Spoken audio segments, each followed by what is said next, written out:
Why, hello everybody! Welcome to episode 4 of Group Bonus. Today we are going to be looking at the first quarter of the Puyo Global Ranking Series 2026, which we have shortened to PGRS because it is really lengthy. Today we have my wonderful co-host. Ooh, I said co-host, not crewmate this time. Whoa. Riley, say hello.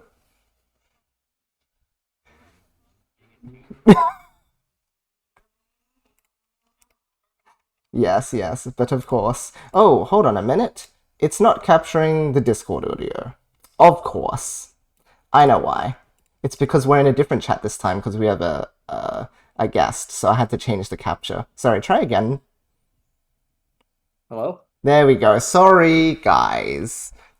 It's cool and epic and new things are happening, so things are bound to break, alright? Okay, Riley, you're gonna have to re-intro Yeah. yourself again. Okay, I don't know. Should I tell them I'm Latom's biggest hater? Ooh, he said it. Yeah, after my comments last time, I feel like I'm on the short list right now. Well, nothing he can do about that, friends, but we also have our good birdie friend as well. Oh, is it finally my time to speak? Hi, everyone. You have to I'm wait like Void from the minutes. Puyo Puyo community. Yeah. I'm not a Latam hater. In fact, I like Latam. So if this guy decides to say anything bad about Latam, I will fight back. I will fight for Latam, guys. Support me. That's why he brought Void on. He had to balance out about all the shit I'm about to talk about Latom. Oh my gosh, you guys are He going doesn't know what he's crazy. talking about. We haven't even started yet. Expect lots of drama this time around. Yeah, this spicy episode. We have some takes. Yeah, that's what the guests are for. It's so that you can, you can argue with them and then they're off the next episode, so you don't have to deal with the consequences of your actions. Yeah, we just ban anyone who disagrees with me. They're drooling for clips for YouTube Shorts. Oh, that's Yeah, true. dude, the Twitter needs it. The Twitter needs it, man. Come on, Yes, please. it's true. Well, with that being said, thanks for introducing yourself, friends, and let's get right into our focus for today. So, when we talk about the 2024, sorry, oh, whoa, I just took a trip back in time. 2026 first quarter, we are specifically going to be focusing on the first two majors that have happened because there are going to be 4 each for the Sega side and the Ascension side, in case you're not caught up. So we've had Sega Official Tournament 1 and Ascension Official Tournament 1 as well. So we're going to kick things off and talk about Sega Tournament 1. Alright. Does any of you want to kick this off? I guess I can. Mm-hmm. So, it was a 100-person tournament, which I'm not sure how much was incentivized by the free swag all the Japan players got, and that we got none of. True. Yes. Oh my gosh. If you are not a Twitter user, which is so valid and really reasonable, you might not have seen the fact that every single participant in Japan got a free goodie. It's crazy. Oh, really? Yeah. Yeah. I use Twitter like sometimes sporadically, guys. Mm-hmm. I'm barely a Twitter user, and I didn't see that. Oh. I wasn't aware of that. Mm-hmm. Yeah, I think Wow. there's like nice little trading cards and stuff like mailed to them if Exactly. they enter it for free. It Yeah. was like, what about us? Like, it just charges an entry fee, and I would have been like, sign me up, dude. I Mhm. want some free merch. Yeah. Air quote free No, as like you're- $5. You're supposed to suffer. You're supposed to play at 3 a.m. Of Yeah. course. Yeah. I mean, it was nice to have a large event. The pools ended up mostly balanced, like Mhm. between there were 16 pools, and only 2 of them felt like they were weak, Yeah. which I thought was Oh, good. really? Yeah, it I'm was like, curious to know which pools you consider weak. what pool were you in, Void? Okay.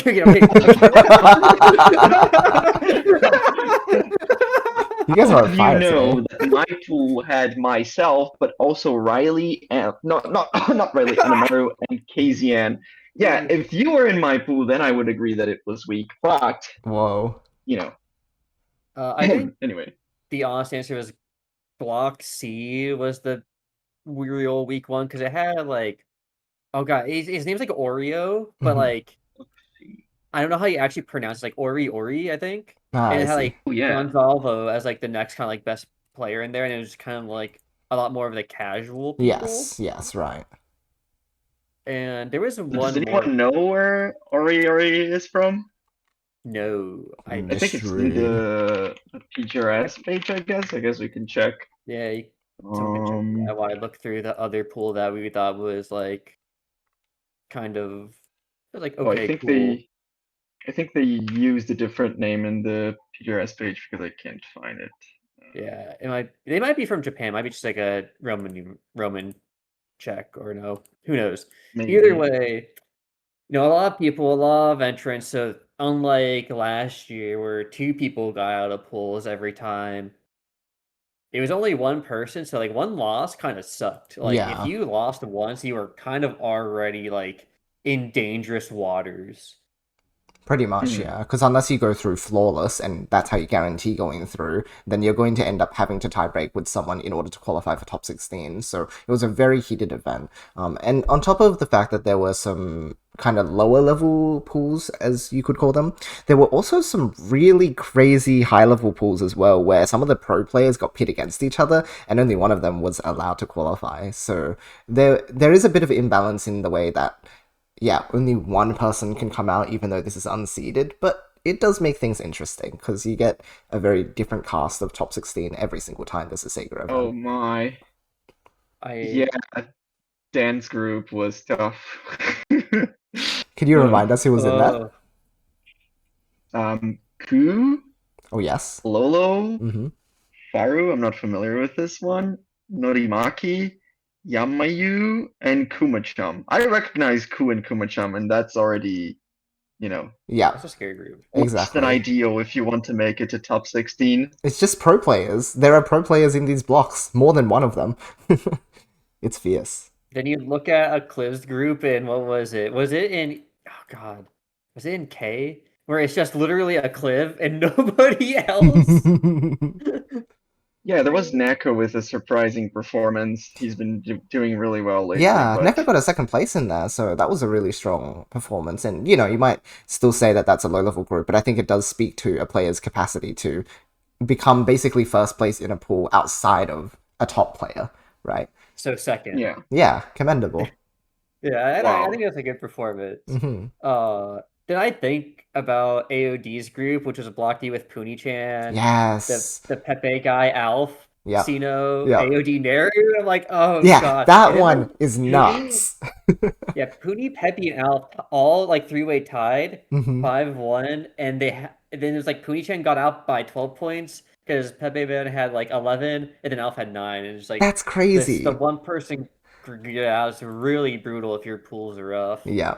And that's exactly what I was talking about. Like, all three of those players absolutely would have qualified if it was not for this specific event format. So, Yeah, completely but brutal. And this also is how player, SEGA handles most events, right? With Mm, yeah. just random seeds. Do they exactly. ever do actual seeding for events?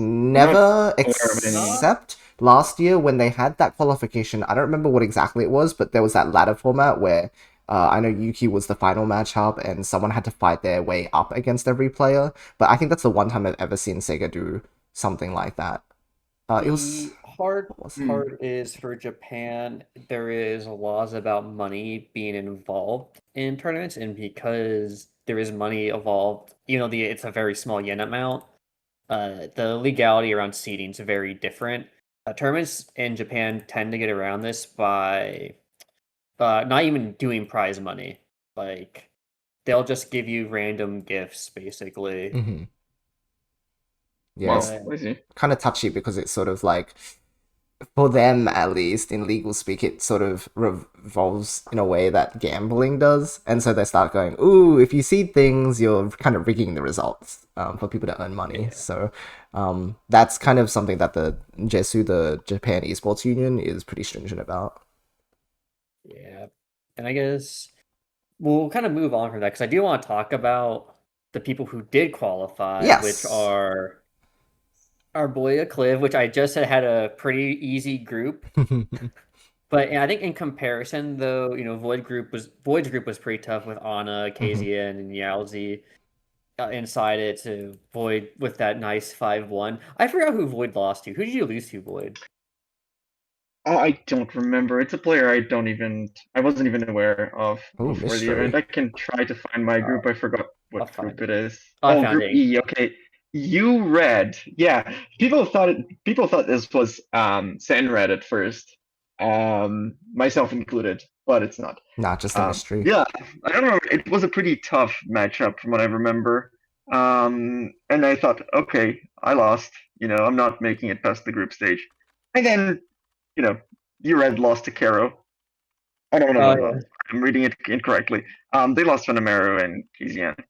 So, worked I out. don't know. This is weird. Yeah, sometimes just weird stuff like that happens where like someone just has a really hot start and then it just festers out. Yeah, that was And my second match. So, probably they were doing really well. And then they just lost like 4 matches in a row. Hmm. yeah, uh, then Rick got out of Group G with players like Shota, Ichi, Gabriel. Oh god, dude, my Japanese is so bad. Sosuke-kun. And then Villanar had Nano, Schwolfel, Cozy, Tama. So Villanar kind of had a He had a nice group as relatively nice well. group, yeah. So yeah, it felt like to me that Rick and Void kind of had to do a lot of heavy lifting in the Definitely. pool group Yeah. because they just had either players that they knew from like their local scene, like Void with Anna and KZN, Hmm. or Rick had to fight like maybe not like pro Japanese players, but still relatively high level Japanese players. Yeah, yeah. Pretty strong. Those who would be, I think you would call them relatively competitive with our top level players. So not in that bracket that's above us, but maybe around our level. So the fact that they broke through still required them to play at a pretty strong level. Yeah, and then I guess we'll kind of just skim over this quickly because I think we'll talk about most of these players later. The Hmm. players who didn't make it out were AOD, KZN, Dan, and we already mentioned Neko second place. Dan just had a hard pool, Yeah. and KZN was in Void's pool with Anna, Yeah. and AOD also had a tough pool. Like they were, I feel like a lot of our strong players got put into like death groups. Yeah. Yeah. That would be pit Yeah, the against group each other. stage was basically luck. Hmm. It was basically luck because I think there were enough pro players. Like there were enough pro Japanese players to have one in each group. I think, right? Yeah, enough to Or More or be. less, yeah. close to that. Hmm. Yeah. Okay. So if each group got one pro Japanese player, then yeah, we might not have seen any overseas players in the top 16. Yeah. But we ended up getting 4 of them, which is pretty good, to be honest. 25%, like 4 out of 16 is a really solid showing from the overseas scene. So I'm very proud of us for that. Yeah, but you have to take into context that there is some luck involved for us to get Mm, players through yes. because we'll talk about this later with the Ascension event, but yeah, most of the English players we don't do well against the Asia players. Like Yes. generally we don't, and I think the fact that Void came out of a tough pool that had still mostly players he's used to, right, Hmm. with Kazin and Ana. But then Rick had to get out with Japanese players, and then the other two had easy pools. It's really kind of hard to say like where the strength lies because by the time people start playing like the high level Japanese players, Void had close calls with Live. Hmm. That 4-5 was heartbreaking. I wanted Void to win. Yeah. Uh, I Rick, also wanted Void to win. yeah, yeah. Rick also lost 5-4 to Kiora. Uh, Cliv lost 4-5 to Ku. And Villanар was the only one because he got Ore, who was like the kind of unknown who just got washed. So it was kind of really rough for overseas, even when we look at that. Yes, It definitely. was rough, but at least it was close, At least we can say that, like, people didn't get eliminated via sweep, No, it wasn't a sweep. It was a pretty good showing, to be honest. I think being able Yeah. to almost win a set against a pro JP player is something that we're all aspiring to do. And so getting close calls like that is a massive plus. If I would have played Live, I would have won. Whoa, okay, fighting words. I Okay. think in order to do that, you need to win your pool first, but Yeah, that's so true. Dude, okay, I will say until Ooh. my only bad loss was the Hiku. And then I beat the A-League player and Mhm. got above standings in Hiku, which he sent me a mess. Or when was it? Cooper sent a message when that happened of how was Riley ahead of me? So he lost like oh 05 to Wow. Hiku. So I beat the Is that A-League player toxic he now? lost to. That's hilarious. Everyone's got fighting words recently. It's nice. I think it's more fun when people talk trash to each other, especially in the SEGA events. It's Yeah, hilarious. exactly. Especially with all the luck involved. But with that being said, as we mentioned, there were some really good Oh, matchups by from. the way, Oh, mhm. sorry. Is that Nano in Block M in your group, Riley? Is that That's not the our Nano? Nano. Oh, So not that our is a Nano. Japanese Okay, I see. player. Yeah. Yeah, I Because think there's a I JP thought Nano that as well. was I thought that was our Nano, and I saw, I remember on the day of the event, I saw 4-5 against Hiko, and I was like, oh my god, wow. Nano the Nano's goat. doing pretty well. Nah, I Yeah. don't think it was That's present for crazy. the event. The Nano, it has a very, I think, not great relationship with competitive, so I think Nano is not playing that much at the moment. Mm, yeah. I see. So I guess before we actually talk about, I know we can, because the top four was what Tom out of retirement because he didn't end up on Yeah. commentary. Uh-huh. Then Yuuki, because Yuuki. Yuki, yeah. Then Live and Villanar, because we joked about like Villanar having an easy run, but he at least beat Puny-chan, right, to Yeah. get into top That's four. a Like so, he really, had a strong opponent. really hard matchup. Punishan is probably among the top 10 in Japan at the moment. He is super consistent. At the moment, I think in Hishatsu League, he's also like in the topmost block for the past few months. He is on fire. So the fact that Villain made it not even just past top 16, because all of the other overseas players got knocked out of top 16. So then he was the only one in top 8. But then he also broke through top 8 and made it to top 4. That is an incredible run. Yeah, Villain's interesting to me because he can play really well, but then sometimes he'll just enter Western events or English events, and then he kind of just like play. I don't know. Maybe he cares about the Sega events more, but sometimes I just feel like he plays better in Sega events than he does in like the Ascension ones. Yeah, And it's I really don't know if that's interesting. a weird take. I'll let Void go first. Well, I can think of a few possibilities. The first one is, maybe he cares more about Sega events, especially because they give more points and Hmm. stuff like that. Mhm. Um, I think it also has something to do with mindset, maybe. Like he lost to AOD um, in last year's PGRS, and that seemed pretty demoralizing to him. Hmm. So I think he's not very consistent mentally from one event to the next. Also, maybe a matter of the time at which he had to play these That's fair. events. The Sega events are much more favorable for him.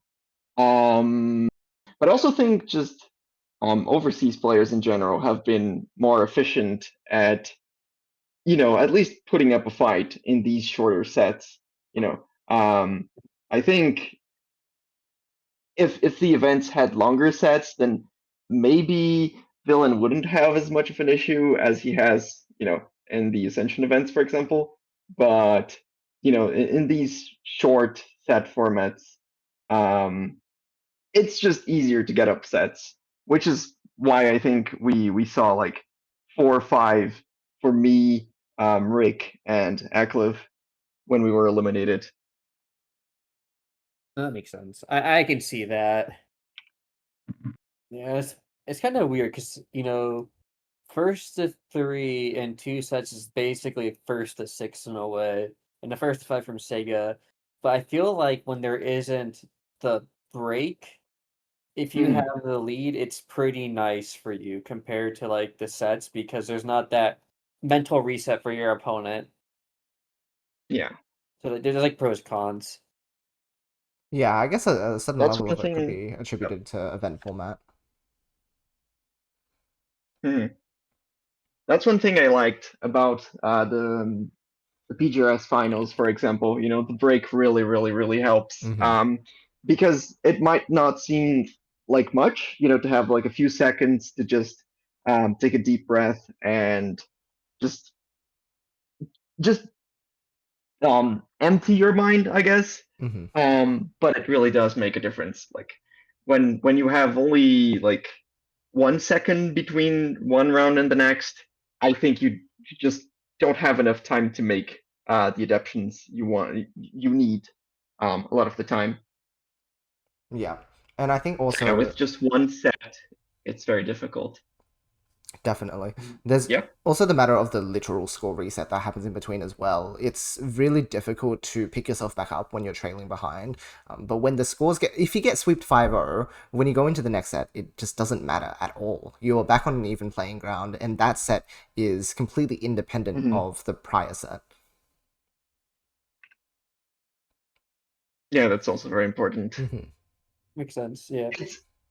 It's very demoralizing to like have a huge score gap against your opponent, but um, if you get that reset, then it's fine. You could just I threw a set, whatever. I can just restart, Exactly. right? Yeah. Yeah, you can win it next time. Yeah.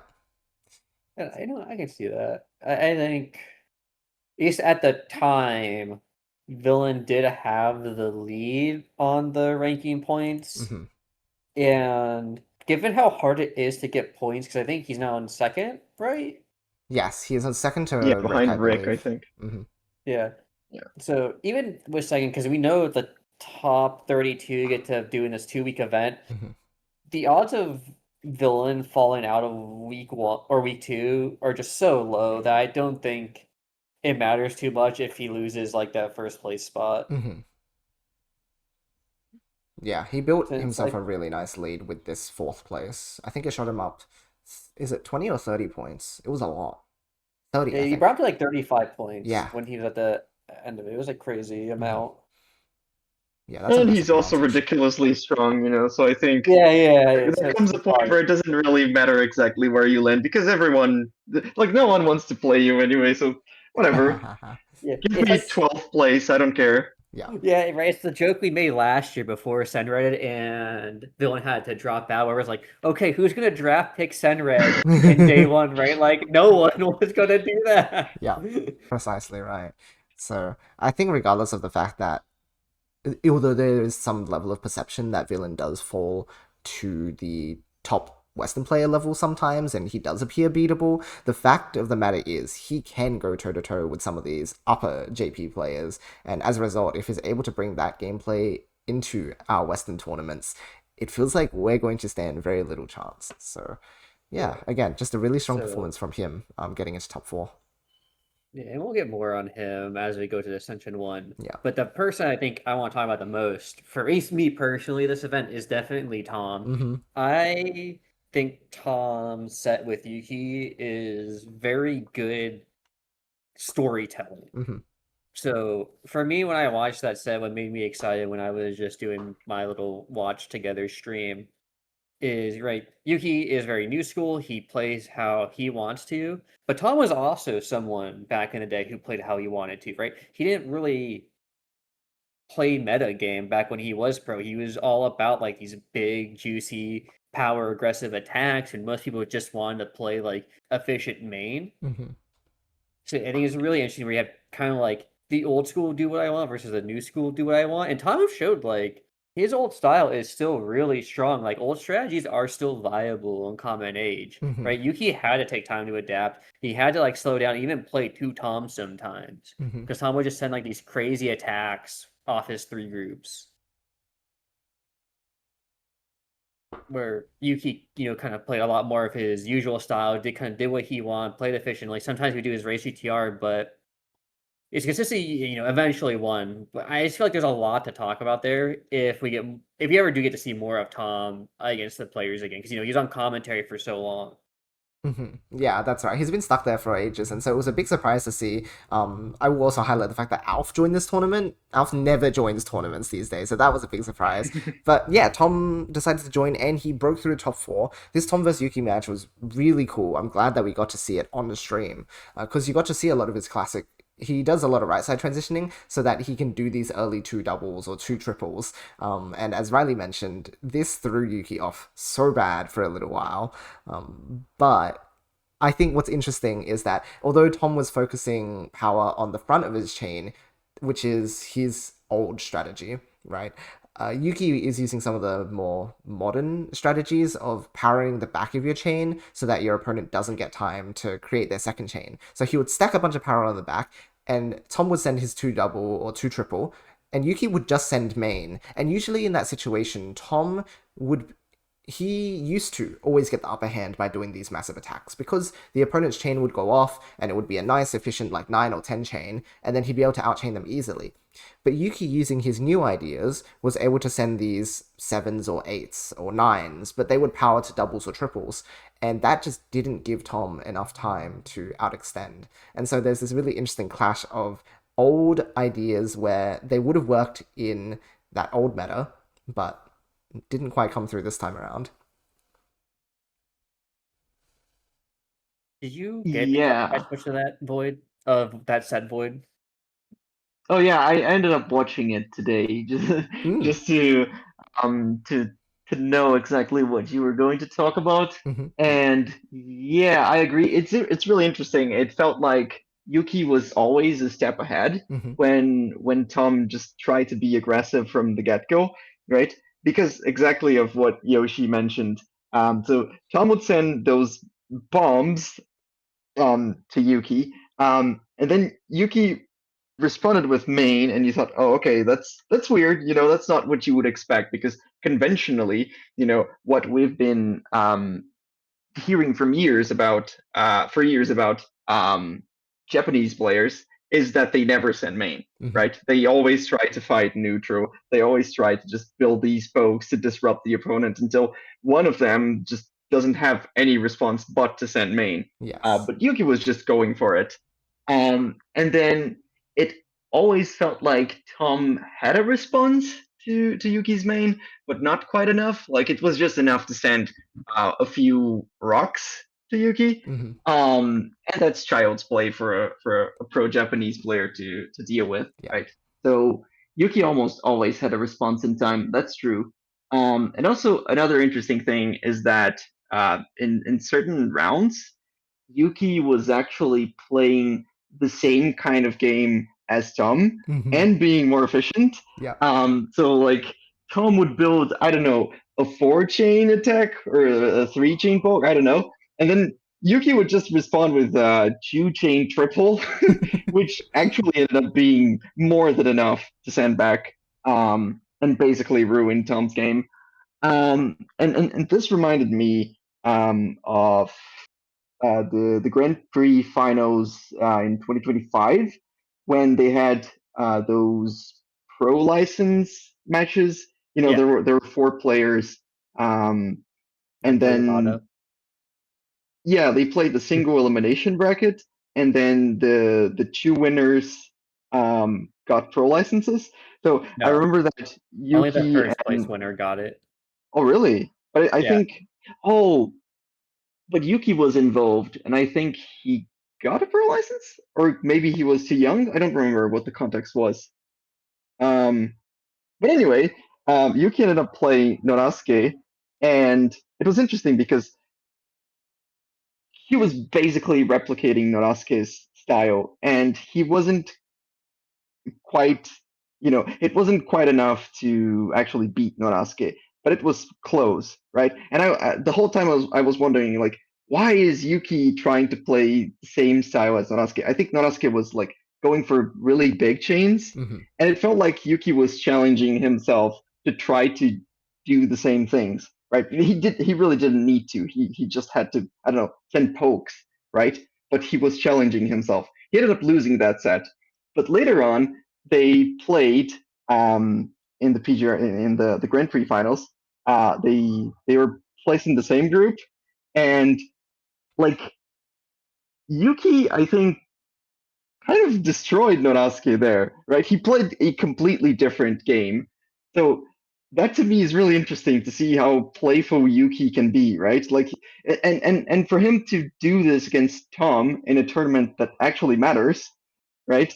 Um, it makes it seem to me like he was really comfortable in the set, despite the fact that Tom, was putting up a good fight, which is crazy to me. I feel like Yuki, from when I watch his Hisha League sets and his other sets in Oil League and other places, he really, really like experimenting with random forms. Like he was doing Yaoi for quite a bit in just the Hisha Leagues for funsies. And it wasn't until Mm, like Rick got him to point 16 with like I think a 3-round lead that he's like, okay, I gotta stop goofing off and then start tryharding. So yeah, that's the biggest possible flex, right? To win matches even with forms and strategies that they are not your main thing. yeah, but I think it does carry over to that raised like right side GTR he likes to do where he starts tail first and like makes his GTR transition on like the second floor. Because I feel Mm, like he uses those experiments to try things out and see what he can take from the different like levels of builds, like the height differences and such, to add to like his main forms as like options. yeah, it makes sense. Yeah, I would call him one of the most experimental players, even of all time, just because of his ability to, Riley put it this way, siphon strategies from other people, right? Like when he's feeling Yeah. comfortable, he uses that time to build up understanding of how the opponent plays. He tries it out for himself, and then by doing that, even in competitive environments such as this, he's able to hone those skills so that he can just bring them into his own gameplay. And as a result, he's covering most of his weaknesses. If he comes across a playstyle he doesn't get very well and he's losing a bunch of points, like he did against Tom for a while, he'll just take a few points. That's fine. Bring it back and actually try and use it against the opponent. If it works, it works. If it doesn't work, like he did against Notice Scare, he will just change his playstyle. But at the very least, he's tried out that playstyle for some time. He's had fun with it, and he can bring it back whenever he wants to. Yeah. And I think on the other side, I think it also shows like there's still usefulness in going back to watching even like really old Japanese VODs Mm-hmm. because those strategies can still be picked from if you look at Tom's side as like the other glass half full. Like Mm-hmm. you can still use cheeky gameplay stuff to try and find advantages. Yeah, the fact of the matter is that Tom Mm. made it all the way to top four, which means that his performance in every other set using those old strategies was working against everyone. So, like Riley said, it's worth going back to those old JP VODs of maybe them playing on the arcade cabinets or even playing on like the Puyo Fever net play. A lot of stuff there you'll feel is very ancient, and some of it is like, hey, that's rudimentary, like that's the sort of thing we do. But every now and then, I think you'll find something special. Yeah. Yeah, I think as the techniques evolve, you start thinking about ways of beating like the current thing, right? The Mm-hmm. current meta, and so stuff from the past gets kind of forgotten, and that makes it strong, when you bring it Yes. back like this. Yeah. And speaking of stuff in the past that often gets forgotten, leave it. Yes, yes. Our last player highlight for the Sega Oh, event. that's brutal. I gotta be sorry. Like Levi did so good to make it the top two. But let's be honest, when it comes to like modern competitive play, people do not talk about Levi often. Like he Yeah. has kind of fallen off since that time of traveling to Evo. Hmm. His last Oil League was it was not good. It was pretty bad. Like he Hmm. got like I think fifth or sixth Yeah. because he was in like last place tie battle, and it was rough. I remember commentating that with like Habit, and it was like he almost lost that too. Hmm. So I don't know what it is with Leve. Maybe it's just because he sticks so much to these old school strategies. It's very small two Hellfires, build like Avalanche GTR, occasionally mixes up, thumbs up. But every now and again, like, the old school stuff will work when he gets the chance to. It's just that it's kind of like the reliability of the old school stuff is consistent, but it doesn't have kind of like that surprise factor to it. Yeah. Yeah. I'd say he specializes in a very traditional style because by now he's a veteran, right? And the thing is, even though we say that we often forget him, I think that kind of goes that's the same statement that you could make about a lot of those veteran players at the moment. People like Live and Kumachom and Chemistry, although some of them don't participate in tournaments much these days, those players were the top players for a very, very long time. It's only in these past 5-ish years that the younger players have really started to dominate.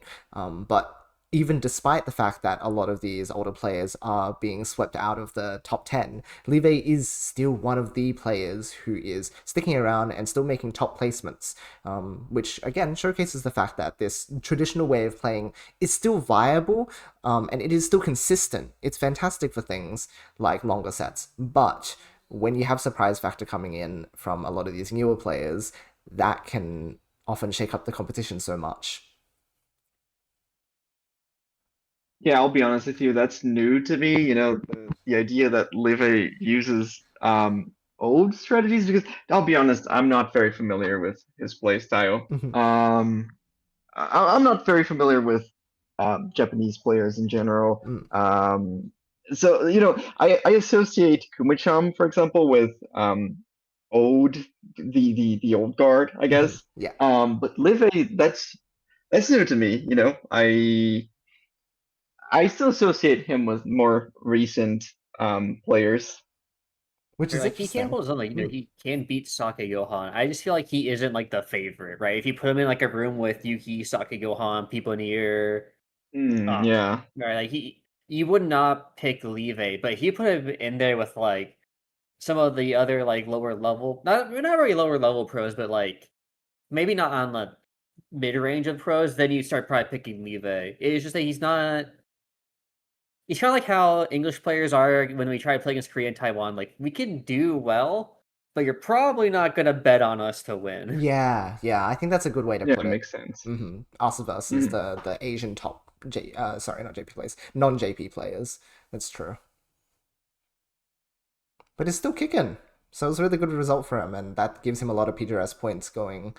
For I believe it's the top 2 from Japan qualify to go to the Grand Prix finals. So good on him. And Oh yeah, he did how's the well. Japanese ranking? I haven't checked that we can take a actually. look. I've only been paying attention to the overseas ranking. Yeah, same. It's kind of weird because like Yuuki with 100 points. Yes, yeah, of course. And Live with 50.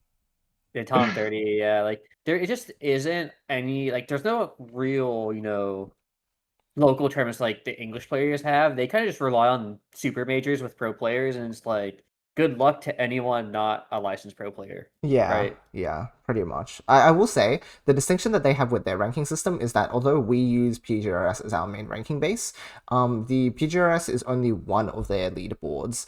So one way to qualify is through the SEGA tournaments, but otherwise all of their community tournaments go towards their general Puyo ranking. And so this is just a secondary avenue for getting into the Grand Prix finals. Yeah. I mean, it'd be actually really hype if Tom qualified through the PGRS and I get to watch more Tom Can you play. I won't imagine? complain.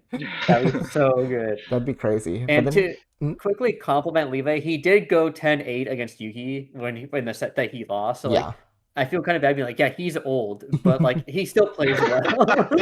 Precisely. He's still a very, very strong player. Yeah. And I think that pretty much does it for the PGRS for the SEGA event. It was it was a faster event compared to the Ascension one because so many things got to play congruently. There was not really a stream. Yeah. And obviously we're not as familiar with the non-pro Japanese players. So it's really hard to talk about. Some of them like I technically be an A-League player, but like there's still a lot of A-League players that aren't pros. Yeah, So exactly. mileage may vary.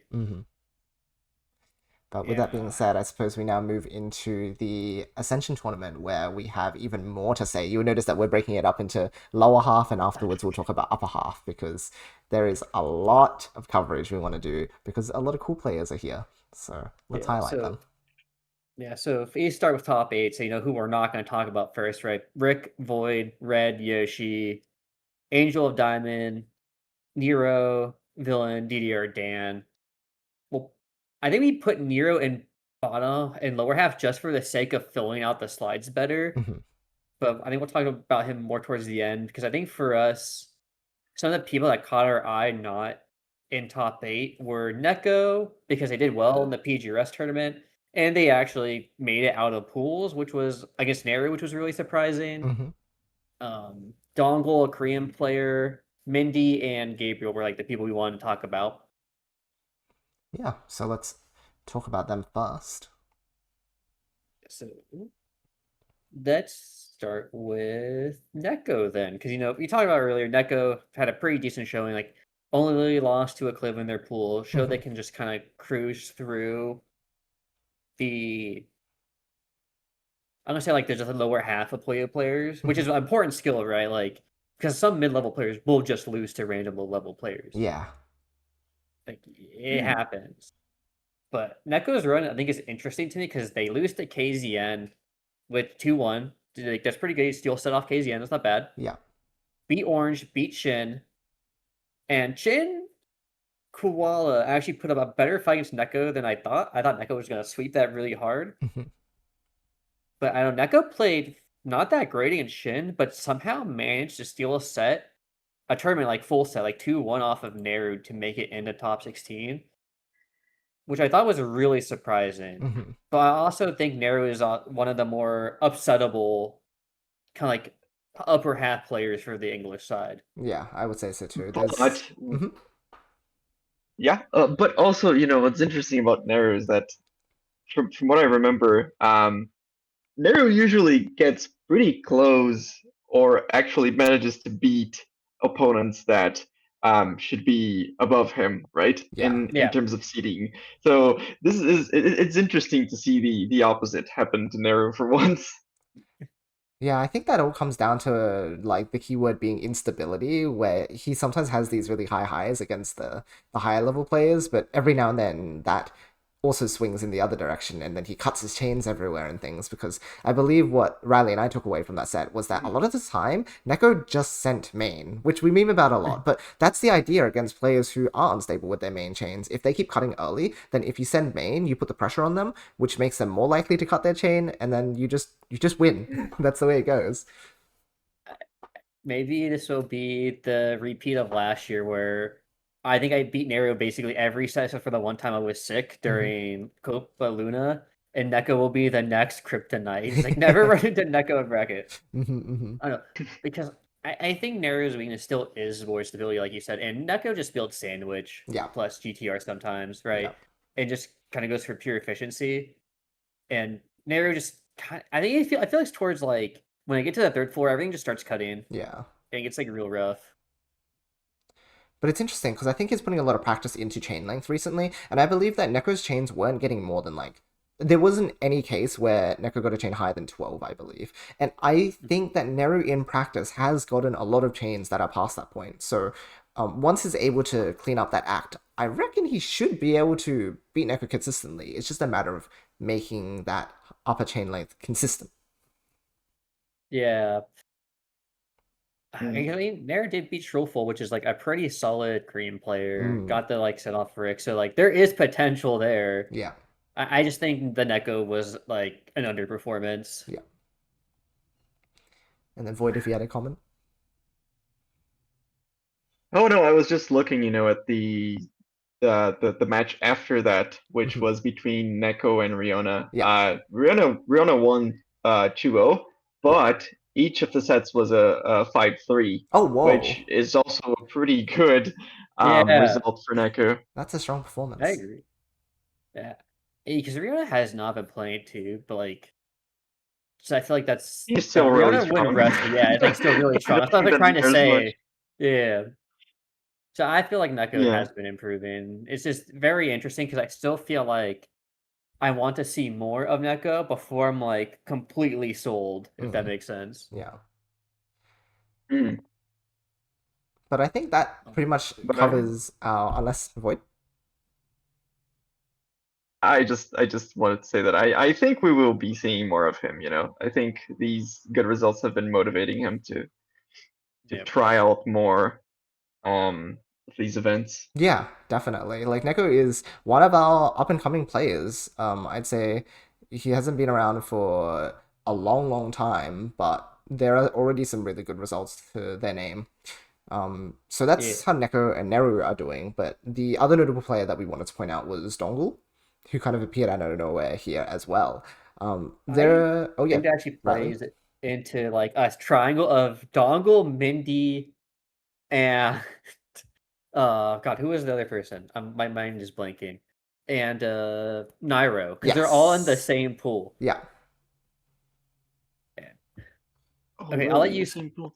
Yeah, so I'll let you start with Dongle because I think you had a much higher takeaway than I did from watching. Yeah, I had to fight Dongggle, and I don't think I had seen their gameplay ever before this. So I was like, okay, this is like, I think it was my first match in the tournament, so it was their second It match because was. I was seated further, and I was like, okay, this should be a relatively like simple matchup. Usually that's how it goes when you're this early in the tournament, and they were scaring me. I was like, hold on a minute, this feels like someone who should be in the upper half, right? Someone who maybe isn't a top player, but like is just under. So, someone in like Nero's range, for example. But what Riley and I ended up evaluating is the fact that they have really good builds once their resources are in place, which is something that I can be weak to because of the fact that I play a slower early mid game. Like, I don't go for those early two doubles unless I know that my opponent is weak to them. So a lot of the time, I let players build up a really clean board, right? And then I tried to play mid game against them, and they would sometimes beat me in it. I'm like, whoa, why can they beat me in mid game? That's so scary. But it turns out their weakness was lying in that early mid game area where their build orders weren't that strong, and that's why they're a weaker player. So I imagined against perhaps some of the other Western players who do play a little more crazy, they probably were fumbling against them all the time because if you attack them early, their resources just aren't in place. But if you give them that time, then they can overwhelm you. So they kind So of I'm gonna play be a the way that I hater do. real quick. Hmm. Dude, I think, so honestly, I think you're giving them a little too much credit because sometimes there's set wins where like, oh my God, they're attacking me. Hmm. Instead of just extending on my tail and leaving my flat stack that's already complete open, you would extend on your trigger and then block it off and be like, oh my God, I can't believe their attack worked. And it would tilt me. I was like, yo, just build your damn tail. I just said made. Because they would commit so much resources and break their stability. I think you overcredited them, which is why their performance is better. Hmm. Which is so Fascinating. good against you because I think you just gave them too much credit, too much respect, Yeah, instead of just letting them hang themselves basically. yeah.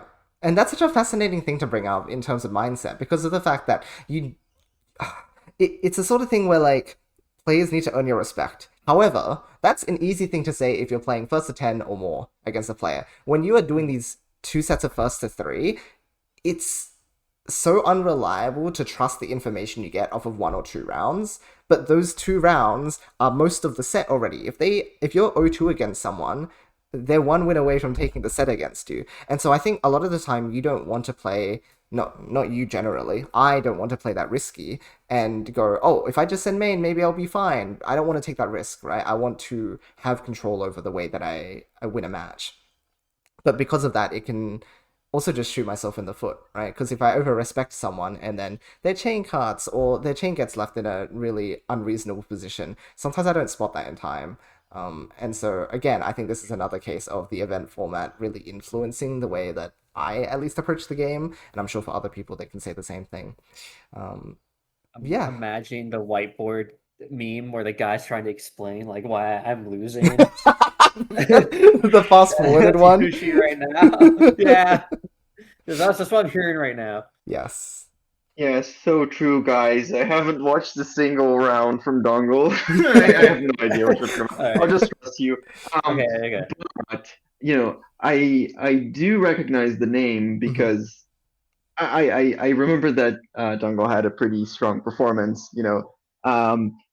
But I haven't watched it. I'm just aware because people talked about it. But I'm wondering, did Dongo participating in anything before this? I think Riley He knew did him, Um, some right? matchmaking. Oh, I oh think he yeah, plays yeah, some yeah, in the yeah. Korean scene because he is a Korean player. right. Because they have like Kespa Cup and all that. So I don't know Hmm. any of his tournament results, but I have seen him queue up for ranked matches in Ascension, and he's like 0.8. He's not doing too bad. Like Okay. that's reasonable. Interesting. Oh, I see. And also you mentioned that Dongggle Yeah. has some issues with their build order. Do you mean like they don't know when to focus on the tail, when to focus on the It's transition, and yeah, sometimes they that was my I mood. see, I see, I see. Like some That's an issue that I've been identifying, with Latam players. There's something you can use as ammo against them, Riley. yeah. If you want to. I'm not suggesting anything. Yeah. Um, but Well, yeah, don't worry, because Dongle yeah. beat Mindy, who I have something to say about. All right, yeah, go off on a Mindy now. Okay. I think we're all keen. I'm gonna actually finish Dongle's run real quick, Okay. just to, like give some perspective, right? So 3-1, 3-2 with Yoshi to lose that. But Dongle won 3-1, then won 3-2 against Mindy, and then won a 3-1 off of Riona before Riona won 3-1, 3-0. Mhm. So Dongle, really good showing. Mindy, I think Mindy it played like bad compared to what Latam told me. Mhm. Because Gabriel and them were like, Mindy is the third player. They're so good. I'm like, they can do it. They're better than Anna. And I was like, no. I like, Were Mindy's matches streamed? I think the first one was, right? Against Niro? no. Niro did not get a single match stream because they No? started before we could actually watch it because they didn't wait. So we had to Did skip the it. match with Dongo get streamed? On Yoshi's POV. Mindy Oh, I Dongle, you see. mean, right? Was that straight? I don't Yeah. remember if that was the case. I I don't remember because Let me have a I quick did look. not see it when I was on commentary. Okay. So So I do perhaps not not. think it was. My main takeaway from this is if I had to guess how I see Mindy's play, so Void can tell me because he is our Latam expert here. Mindy will build sandwich and then just constantly cycle pieces. They almost only ever attack with like two Hellfire, but to get to that point, they will not sacrifice sandwich, which Dongle does not give a shit from what I have seen, and will just eat it if he thinks he has a good opportunity to attack you. Hmm. Yeah, I think uh, I don't know. Mindy is very good at just building really big chains. Um, and there was a time at the start of Copa Luna, the first few editions, I was actually scared, of joining because GB and Mindy were super main chain focused, Yeah. and the event was on Puyo versus also, so it was just really scary to deal with that. They were building like 14 chains like it was nothing. Um, and I think Mindy has an issue with tournament nerves, for example. Could be wrong, but that's the impression that I get. And also, they have an issue with just building attacks. I feel, you know, Mindy has apologized for building attacks during matches before, right? Which is like, no, you're supposed to build attacks. That's what Yeah. you're meant to do, right? It's part of the game. So I think it might be an underdeveloped aspect of their gameplay. And compared to GB, who is a very experimental player, Mindy, I feel, is still kind of really main chain oriented, even though they have been practicing more attacks, right? But Yeah. it's still a work in progress. So I think it really has a lot of potential to backfire during events. Um, so yeah, Mindy is really strong, but I think they need more time to figure stuff out, right? They still need to experiment more with chaining forms. Otherwise, it's going to be rough for them in future events. Yeah, and that's kind of like my mood too. I feel like Minnie just doesn't experiment enough. I think they're really good regionally, but I think internationally they're not bad. Like they're not gonna lose to some rando because their main chains are so efficient. But I just don't see them beating mid-level players of other regions. Except for maybe like, US, because sometimes we just int because we're so aggressive and Minnie will just like, okay, I said main and I win now. But Mm, in like just like Mindy's defense in this event, Niro was doing really well, apparently. From what I remember, they were like terrorizing the bracket.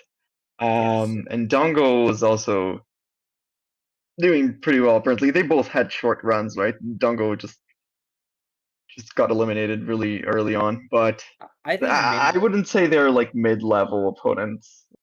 Yeah, I think Dongggle is. I don't know where I put Dongggle. Like, I don't think he's like super strong. Niro, I do believe was 100% underseeded. I was talking about that on stream because I had played Niro. I have like we have some pretty close sets together. I think I barely beat him like 30-28 or something, or like 2018 or something. Like when I was practicing sets with him, he is really strong. So when I saw he was entering, I was like, oh my god, this guy only ever enters the SEGA Asia tournaments and then some stuff in Taiwan. I was like, oh, his ass is getting underseeded. And when I saw he's gonna play Mindy, I was like, okay, this is actually kind of perfect because if Mindy can beat Niro, I think that is a really good win. Because I personally think Niro is better. But yeah, I don't know. Niro is kind of weird because I played with them in Le Donjon, the latest edition, and I think I won 10-2, and I was like, I didn't feel any pressure from them. Right? I think that was the main issue there. They just didn't pressure me, so I could get away with a lot of stuff. But like during the event, I couldn't watch any of their matches on stream. I'm not sure if any of them was streamed. nope, But unfortunately not. I see. But like, um, oh, sorry, oh no, I lost the group where they were. But they beat KZN, then beat Hiku. Really really good showings. But then against AOD, they just lost 5-1 and then 5-0. So like, it's weird to imagine how that could have happened. I Um, want yeah. to guess it's playstyle difference. I feel like from Mm. having seen how you and AOD play, I feel like it doesn't No, we're pretty complement aggressive. Niro. Yeah, pretty aggressive, and Niro plays more slower, which I think Yeah. helps against players like Hiku and KZN, because KZN's pretty rusty. I think KZN just hasn't been playing nearly as well as he has done in the Mm. past. And Hiku is a pretty slow player in comparison to most of the Mm. scene. Because like even then, like his wins against Hiku are still 5-4, 5-4. It was really close to the Yeah. wire. Yeah. I just Yeah, think it's so these are impressive. more I think. comfortable Yeah. compared to like Well, it makes AOD. sense. Casey and Hick are very main chain oriented. Yeah. Yeah. But AOD and I we're very annoying with the attacks, so Yeah. that's probably Nairo probably didn't feel very well playing with us.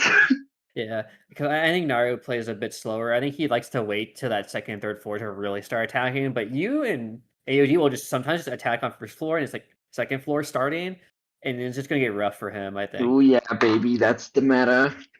Yeah, Yeah.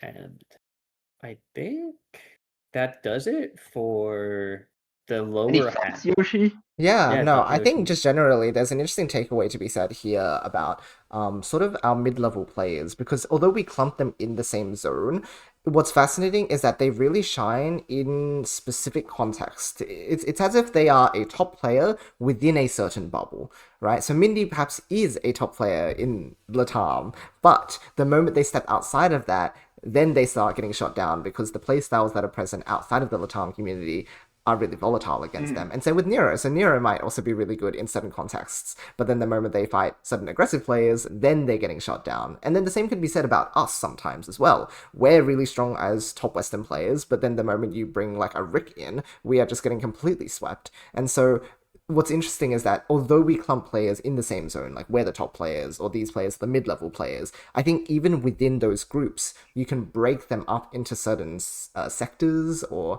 even just by region in some cases, and they will look like a top player, but their weaknesses are really strongly shown when they play against certain players who are also mid-level. So true, Yoshi. Thanks for saying I'm a top player. With my 0 high level tournament But results, of I feel like I'm course. really playing so well. But I think that about wraps up the lower half of players, and now we're going to move into the upper half of this Ascension tournament, so more the top 8 side, and people who we didn't focus on in the SEGA event.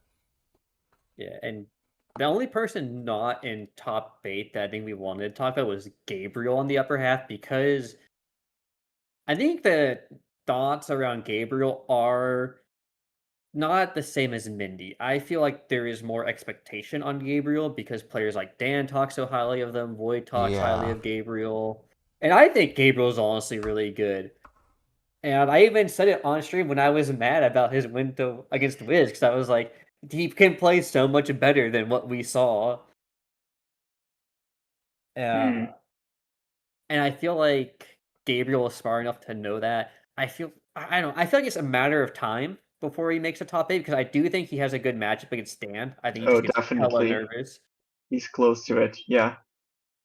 And I feel like if Dan might actually want to start avoiding Gabriel and bracket, it feels like. I feel like that is something that could stop Dan from making top 8s in the future, is if Gabriel just like finds him and takes him out. Just hunts him down. Yeah. Because, like, when I think about players Gabriel can beat to get into top 8, I don't think it's going to be Red or, Rick or Villain R, right? But I think his most likely wins to get into top 8 are maybe, like, DDR Dan, if maybe AOD just has a bad day because of nerves, maybe Riona, maybe Hiku. Like, there are people I think I can see him beating. Maybe not like favorably, but I can see him getting into a top 8 through some way. Like, I don't think he's just going to be someone who's going to be sitting at top 12 or 9th, the entire season, if he gets more chances. Yeah, he's a weird case. I talked to Riley about this a while ago, but we play a lot, and one time we played a first to 20, right? And I won 20-2, right? And so I thought, oh my god, what's happening with GB? Is he dying or something? What's wrong? And then we played a second set, and in the second set, I don't remember, but maybe he beat me, or it was like a really close score, like 20-18 or something like that. And he's really wonky like that, and I think it's for in my case against me specifically, it's because he's just in a very experimental phase. So he just tries something and it fails miserably, and then in the next set he tries something different and it's really annoying and he kills you. But that's because he has familiarity with me, I think. And I think the issue against other overseas players is that he doesn't have as much experience against them, right? Like, I don't know, how would GB versus Hiku go? I have no idea. I don't remember if they ever played They did against play each other. actually at Royal Flush. Really? It went 2-1 to Hiku. Hiku lost the first set 1-3. Second set was 3-2, and then third set was 3-1 for Hiku to clutch it out. I see. So like it was like but I'm not. Yeah, it's a good score, but I think we still need like more results to really pass judgment on this. But like from what other Latam players have told me, GB has a hard time dealing with Wiz, for example, because Wiz builds stairs, and for Wiz, it's and for GB, it's really hard to like understand stairs, right? To like, and this is something that I share. I think it's difficult to gauge how strong stairs is going to be, because like you can power it in weird ways, and it's just not something that we're used to dealing with, right? But still, I think GB, just with his efficiency and by doing attacks, right, he should be able to beat Wiz more easily than he did during Royal Flush, right? And I watched the stream after the event was over, and I share your frustrations, Riley. Right? Okay, he won he won against Wiz, but it was pretty unsatisfying, right? He was building so much weird stuff, and like I know that he's a lot more efficient than that. So why doesn't he do the efficient things, right? Just because Wiz builds stairs, that doesn't make a lot of sense, right? So I don't know, and I think maybe it has something to do with tournament nerves, but also GB is the kind of guy who doesn't seem to care that much about, whether Really? he's playing ranked or a casual match or Huh. a tournament. Like he has a pretty good mindset, I think, right? He doesn't get upset Hmm. or he doesn't seem to feel a lot of pressure doing matches. But I think that might also be a weak point, right? You for tournaments you have to lock in, you have to feel some pressure, you have to actually feel that there are points on the line, that you have to make it farther. You can die here, you have to progress, Hmm. right? And I think, I don't know, it's weird. I'm still trying to figure him out. Because like last year towards the end, I forget what turn it was. I know it was like one of the Play of Tet World tournaments. He lost 1-7 against Wilton Petals and had like Fart Marquez and just barely No. getting top 8. And I was like, how does that happen? Yeah, I don't know. I wish I did. It's He's very a mystery. fascinating. I think it's the sort of thing where there's two types of nerves in play here. There's one which is tournament nerves, and perhaps he isn't really affected by them. And this is what most people think of when they think about nerves. But I think player matchup unfamiliarity, or even just not being familiar with certain forms, can actually really heavily impact your gameplay. Where even if they're playing Mhm. super inefficient and super weird, and their chain is probably going to cut everywhere, just the fact that they're playing something you're not familiar with makes you play weird because you want to be able to anticipate more of their weirdness. The problem is, because it's weird and unfamiliar, you don't know what they're going to throw at you, and so sometimes everything that you're trying to do to adapt to them is going to blow up in your face. And you look back at it, and in hindsight, if you had just played normal, oh, everything Mhm. would have gone perfectly fine. But in that moment, you feel the pressure to play differently just because of the fact that your opponent is doing so. Like, for example, when I play against someone like TS, I play completely different because I'm making sure that my trigger is always open. And usually that works in my Mhm. favor. But sometimes I overcommit to something like that. And then I send main early, and then TS sends his main chain. And it's like, oh, I could have won if I had just like played more normal, right? Like I didn't need to just send main. I played too reactively. So there are certain gameplay differences that you try and do when you're adapting to other players, and usually adaptation is a good thing, but sometimes you get put under so much pressure to adapt that you just flunk it. And maybe that's what Gabriel's going through whenever he plays Maybe. unfamiliar matchups. I mean, Nero Wiz has that last year, right? When I started playing again, and I played purely slug, and you're like, "What the fuck is this guy Yes, doing?" Like, exactly I don't right. know. Yeah. But I just think of credit to Wiz. I do think he played some of his better play with that set. Hmm. I still don't think his high is as high as Gabriel, Mm, but he was really pumping out the 12 and 13s that set yeah.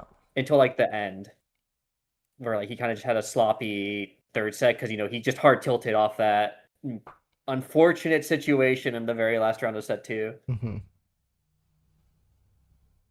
Unfortunate situation. I don't remember. Can you describe it to Oh us? god, let me bring back the clip so I can enjoy it in its full. Where I forget exactly what happened because I just remembered like I felt like on commentary I said Wiz probably should have won that. What happened? And now I need to go back and check. Hopefully Haven didn't delete the VOD. Okay, he did not. No, I know exactly where it happened too, so I'm gonna actually just skip to it. If you have any other thoughts for Gabriel real quick while I do this. Hmm. I don't know. I think I think Yoshi has a very good point. I feel the same way. When I play against Japanese players in general, especially the Ooh. ones that I know nothing about. Yeah. Right? It's very it always feels like you're doing something wrong, even if you're just trying to go for like your bread and butter, the stuff that you're more familiar with. It's it feels like there's something wrong, right? You should be doing something different, maybe, because they probably know how to counter your bread and butter, I suppose. So maybe it's the same thing for GB to an extent. I don't think it's the only thing, the only cause for these performance issues, but it's a very it probably plays a big part in this. Yeah, like it's one of the factors.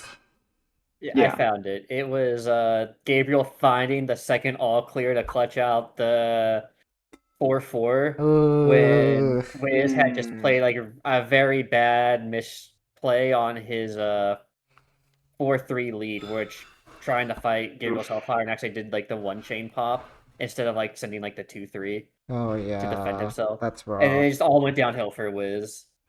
He lost the set because of a slip up. Yeah, and I think he just mentally tilted the shit out of him because you know how Wiz gets. He gets pretty tilted. Yeah. Oof. Yeah. But that can bring us to the actual top 8 where we talked about Niro already. We have talked a bit about Villain. I'm not sure if there's any more notes to say about Villain other than, oh my god, he lost the void on winner's side and then beat the shit out of everyone to get Yeah. back in the top I 3. think that's just like sort of keeping an eye on Villain because he's going to continue to be a threat. Yeah, and his run was kind of insane. Like Mm, so on winner's side, right? You know, it's like okay, he played through Phenotype, but he also had to play through WizKid. yeah. Lost to Void, but then had to go through Riona, Dan, Yoshi, Void again, Yeah. and then had to go fight Red Yeah. for like 5 insane matchups in a row. Yes. So, and his skill level is just so high. Like it's like, oh, he lost to some Japanese players, but then you put him against anyone outside of the Asia, and suddenly this guy just like styles on you. Yeah, that's right. He's very consistent. Then see, you know, but I think at the point though, he's still the best overseas performing player. You know, he snuck his way into Japan after beating up Rick, comes back, beats up Villain, gets his way back into top 4. A shame that he does not Oh get yeah, points for that top baby. 4. Let's Because I ignore the fact. Oh yeah. said it's a shame Well, that you did not get points for your top 4. Because I feel like that was a deserving top 4 tournament point. Did you not get 2 points for that? but yeah, I did. Oh, sorry, that's right, he did. Yeah, it's a Sorry, I forgot it was 32 32. event, 32. yeah. You might be thinking Sorry, about I the was thinking Dongggle. 42. Yeah, I think I'm looking probably. Yeah. But yeah, I'm glad Void got points for that because I feel like this was a really hard tournament. Mm. Yeah, it was not on the level of the SEGA one, obviously, but it was very competitive. For a Western event, I feel like we're Um, sort of like in hotter water than we've ever been, Void. Yeah, definitely. Uh, 24 kickoff. Does anyone remember that? That Oof. felt like massive. And then like nowadays, that's kind of just like any other event in terms of competition, Yeah. right? I think. In terms of presentation, it was really something else. I think, but Mm. in terms of competition, it's basically normalized at this point Yeah. to have like 10 um 10 sharks in a single event. Oh, yeah. And I remember Yeah, that like a few years ago, we used to have like, I don't know, two or three first place contenders in events. Um, and things have really changed. Yeah, it's a lot less comfortable at the top of the ladder. Yeah. like a few years ago, like you and Yoshi only had to worry about maybe Senred will show up one time. Maybe, if even, right? Yeah, or maybe like Dan will pull out like one of his signature runs. But Yeah. now we're at a point where like Dan making top 8 is almost a struggle. You know, Yeah. Yeah. Yoshi making top 4 is almost a struggle when Yeah. like all the overseas kind of like outside Japan players are in attendance. I mean, like we didn't even have a clip this tournament, right? That's true. With him in the mix, it would have Yeah. been even more volatile. I think it really does. This is a very quick tangent, but it just speaks to the fact that like Sega making these events official and making them contribute to this global ranking series is really bringing out the best of our international players, which is really nice. You know, for the longest time, these community events have been really supportive of our players, and those of us who are very dedicated to the community would come and participate anyway. But now that everything is very official, there are people who are really challenging us and showing us that competition outside of Japan can challenge us top players.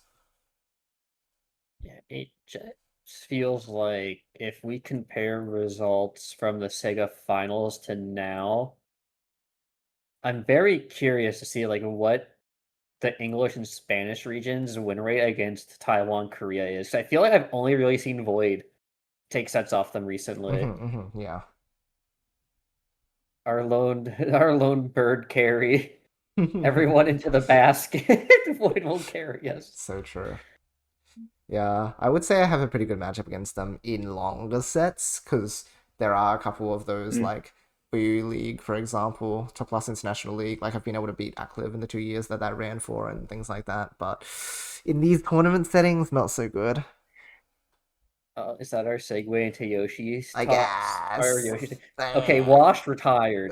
Come on. Everyone is so mean to me. Yeah, you have an excuse. Why are you complaining? He doesn't want to be on commentary. He wants to play. I never said I didn't want to be a commentator. It's both. I want to be... You don't get both, Yoshi. I will show the world that you can be both. You can commentate and be an epic player. That's what Tom did. Tom just came through out of retirement, and he's playing perfectly fine. I can do the same thing.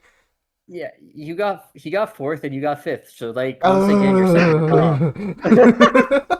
I can't have anything with these guys. That's it. I'm taking the lead for this section for a while. So, like they said, I'm having a tough time at the moment because I require a higher win rate than the other players, just because of the fact that I'm missing more tournaments. Now, some of these cases are, in fact, the same. So, like, for example, Villain's also not playing in, like, Copa Luna or even, like, the Dongggle. So, to be fair, they're playing in even less tournaments than me. But I guess when I compare myself to the likes of, say, Rick, because he played in the Dongggle even though it was 3 a.m. for him, so he's doing the thing that I used to do when I was like 15 years old, and it's really annoying me that someone else is doing my thing. But anyway, I finally feel like what it's like to be on the other side of that. It's like, you're a kid, why are you up? And it's like, I did that too.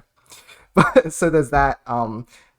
But I'm missing out on, say, like the SEGA events. And then, for example, things like Copa Luna, I can't participate anymore because that's Monday morning for me, and I have jobs, so there's all of that fun times too. But other people have jobs, so it's like, can I really complain? Sort of. I sort of can. The other part for Villain and Red is they have their Japanese group players that they talk to and like they practice with, so they don't really need the events because they already have high level players that they can actively look for and just message. So I feel like that's okay for them to miss the smaller events like Copa Luna and like Dongggle, because they're gonna get good practice with the players that they have connections with. Yeah, and then they can carry that through in these majors to actually get like big point claims.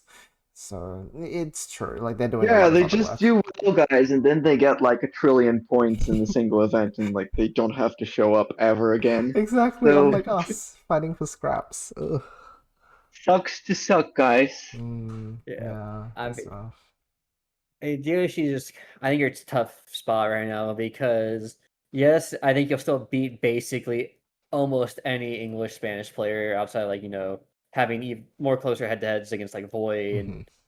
But also it's like, okay, now if you bring in 2 of Korea's best players and then 2 of Taiwan's best players, and suddenly Niro is joining that mix, right? Rick, Akliv, Senred, Villain, right, is automatically 4 spots of a top 8. That's right. So like you have to somehow beat 2 of them, and you still have to beat your usual competition before you even have a chance to get points. So I think it's a lot harder this year. Exactly. If tournaments look like this, especially with SEGA tournaments being now all of them are all region. So there is no safety SEGA net this time. Yeah, that's right. And I think, like, to your point, top 4 can be dominated by them. And then if someone manages to upset those top players like Void did this time, right? Like Void sent Villain down, then I have to fight one of those players early. So regardless, I'm going to have to face them anyway in order to be in top 4. Sorry, please forgive me. I won't do it again. Don't worry. And then he goes and doesn't... I see a Korean player, I will throw everything. I I'll go thought to it was losers. really funny. I mentioned it on stream commentary for the Ascension turn. I was like, "Oh my god, Void beat villain and instantly killed Yoshi by sending him to play villain Yep. for fifth place." Exactly. And it's like, Void, pick a lane at least. Like, if you're going to do that, at least This get is for like making top me play 2. against Rick in the PGRS finals. Yeah. Well, next time just carry it through, right? Like, I'm fine if you get top 4, but can you not die in top 4? Like, can you get top 2 at least? If you're going to, like, kill me early, Oh, that's one of us has to go there, right? But a lot to ask for. I'm sorry. Oh, I goodness. think the other I'm hard part fine is with my too. one-set win against villain. That's more than enough because, like, when I think about, like, it's similar to, right, with AOD, right? You two have played so aggressive that you get these potential upsets against, like, villain and the other upper Yeah, players. that's pretty much how I beat villain. Hmm. Just being really aggressive. Yoshi plays super honest mid game, right? He plays like how they play. Yeah. So if you or AOD or one of the other rushy players like Niro upsets like a Rick, Senred, or villain, I think that legitimately can destroy Yoshi's chances in a tournament because he might have to play them Yeah. at like ninth Okay, place. okay, Or I'm like sorry, I'm sorry. no, but I think it's Forgive important me. because I'm Yoshi's win rate. sorry. I won't be aggressive anymore. Oh my god, I'm gonna actually eat this bird. I'm Just- eating him. Because like I'll just let them walk all over me. I mean, because Yoshi's win rate against like Taiwan and Korea, Japan is sorry, Yoshi, it's pretty low. It's really Pretty low. bad. Yeah, I have bad matchups against them. Like, and again, I'm just going to keep reflecting on the things that you say because they're so true.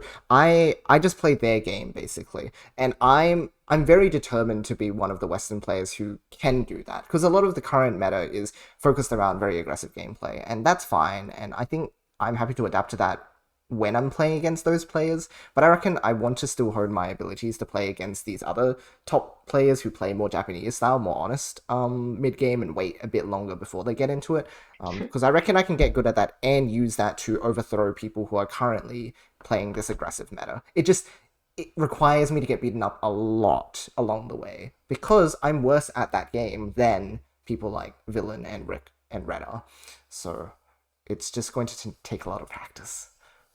I'm gonna hit you with the question then. Do you think that holds you back because you won't do it against them?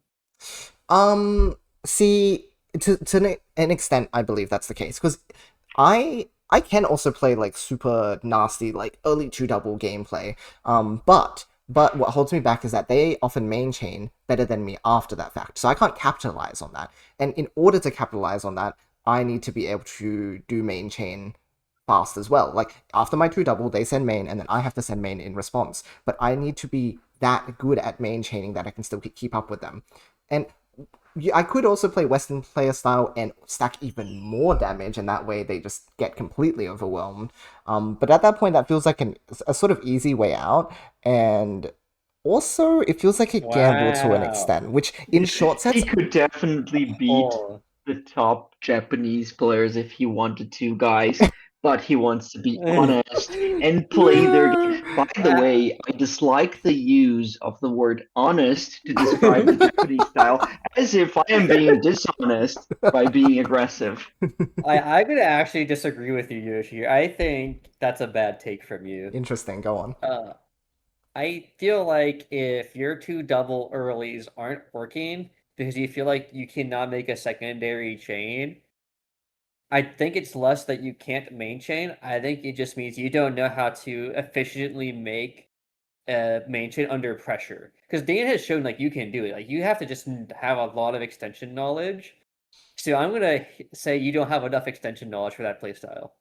I think it's the sort of thing where you can hone that in different contexts. So, and I'm trying to branch out to the fact that if I can play like honest mid game, at a certain point, like we've also talked about, the idea is that eventually one person loses enough resources that they have to send to main, and then the other person is put under pressure to build up their main chain. And so you still get that practice from either side. It's just that the route to get to that point is different. Interesting. I'll be very curious how this works out. Mhm. I look forward to you versus Dada round 3. Hmm? Actually, did you play? Because you played Dada, right? The Waluigi player twice. Oh, yeah, Did you win the that second player. set? Dada, no, they were in my A League No. Hishachu for a month or two. Did I play in 2 months in a row or Okay. something like that? Yeah, no, they were just very weird. Yeah, I think basically my goal at the end of this is that I'm sort of taking a long way around because I think it'll fortify my gameplay against higher players. So at the moment, like I'm taking losses against players who are a bit higher than me, but I'm hoping that this is sort of a long-term push goal where if I can prove myself to be good enough to beat the current top players outside of Japan, I will play better against the Japanese players when I go over there and actually fight them. Because if I only refine my gameplay to be top Western player, like great, I can beat them, but then I go to Japan and I get 110. And it's like, okay, I've already been given the No, I wonder why you opportunity. said that. Well, look, it's because You're Void Man. No, Wow. I'm not Just even gonna shooting throw shade Void. at him like Yeah, that. you're so toxic. I'm not shooting Void with this one. I went 210 against Yuuki in Japan like 2 years ago. It's better than 210. 110. That's It's better so than sad. 110. Ugh. It's better I should than have said 110. 210. Oh, I don't care. It's even worse. It's even worse if you say 210 because then you're like, ugh, whatever. I don't care. This guy's like Say six. minus he's got, like, 110 or something. Yoshi's the Void's the 6, Yoshi's the 7 is what I'm hearing right these guys now. are missing the point so that they can bully me. Of course they're doing No. this. Selective hearing here on the podcast. Jeez. No, I get what you mean. I think it'll take time, but we should move on to our next two subjects, the classics. Red and Rick, the two Yes. people who dominated last year, are still dominating now. Oh, goodness gracious. Yeah. I think what's really interesting is that because, like I said before, there is more incentive for these top overseas players. Like Rick was, before the SEGA events really came to the forefront, Rick was still training anyway. Like him and Aklev, for example, would fight a lot. But the person who's really coming out of the woods now is Red. We just never really saw him until this year. He started to strike. He's over like the first PGRS season. I still feel like even when Red was kind of around back then, he had some of the best chaining fundamentals. I'm not sure if the gap is quite nearly as large as it used to be, but I still personally feel like he has the best chaining out of all the overseas players. Yeah. Just because he has so much understanding of how garbage management works. Even if his like 14 chains aren't executed as a villain, his post game is just so much farther ahead my compared gosh. to Villain and Rick's. It's insane. Well, not so much Rick's anymore. Rick's has got a pretty Rick's insane getting post there, game now. yeah. He's really Yeah, scary but with he's the catching second up. chains. But like, I think Red's post game is still much better than Villain's post Yes. chain. Yeah, I'd say so. And also, I think Red's main chains just- also tend to be a bit better than Rick's, which means that he doesn't need to make up for as much second chain as Rick does anyway. Yeah, just watch any PVT video, involving Yeah. Red, and you'll understand this because he really does have a crazy understanding of just building around garbage and height differences. Like the things he can pull off against Tetris are insane, right? Like to me it feels like there comes a point in PvT where you basically stand no chance against the Tetris player, and that's true like for basically every single overseas Puyo player. But then there's Red who can put up a fight against like some of those crazy players who play so fast that you can barely place a piece or two without Yeah. getting overwhelmed. Yeah. Somehow he's able to deal with that. It's So incredible. and I think that translates really well to Puyo, Mhm. like in a PvP context. Yeah.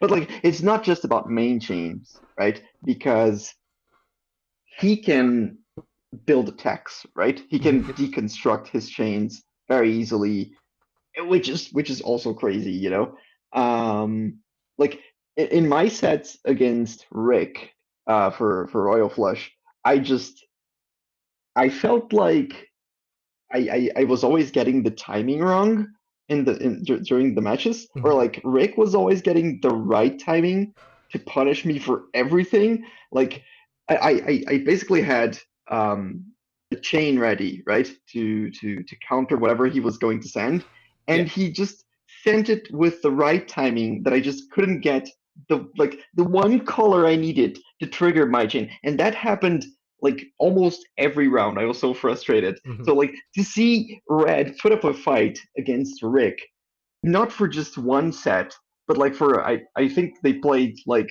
3. how many sets did they play in Did they total? play the 9, I maximum think? number? Just like 9, yeah. They had Yeah, like they almost. played for 9 sets, and it was extremely close. And like he was just, it's crazy to see someone be able to actually, counter Rick's attacks because I couldn't do that. Yeah, that's I think right. I did it that a single time. Like I lost 5-0 and 5-1. And like, how do you do that consistently? It It's feels beyond me. otherworldly.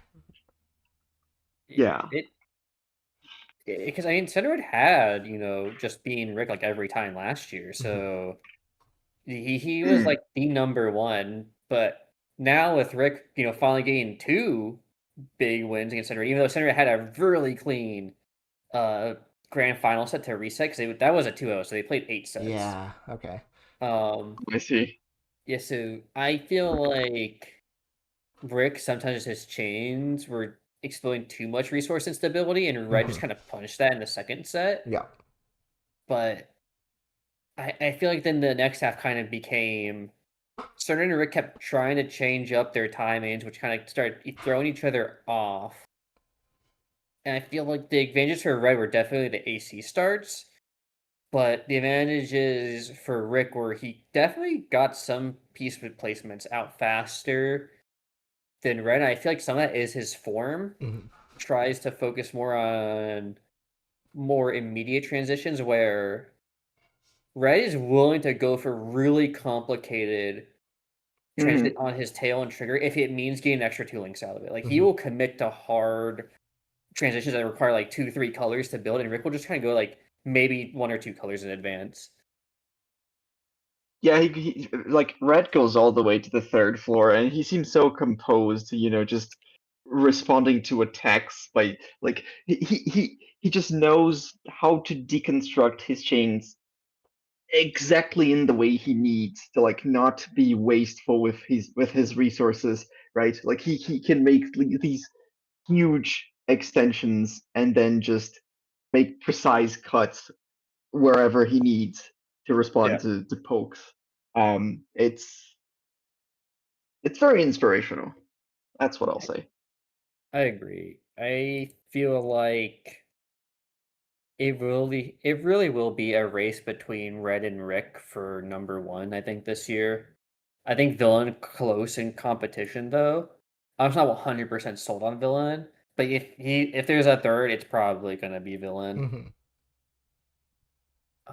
I just hope that they make Kespa Cup this year an official Sega event, so that way they can get a Korea qualifier, and then at least we don't have to deal with Senred for our qualifier.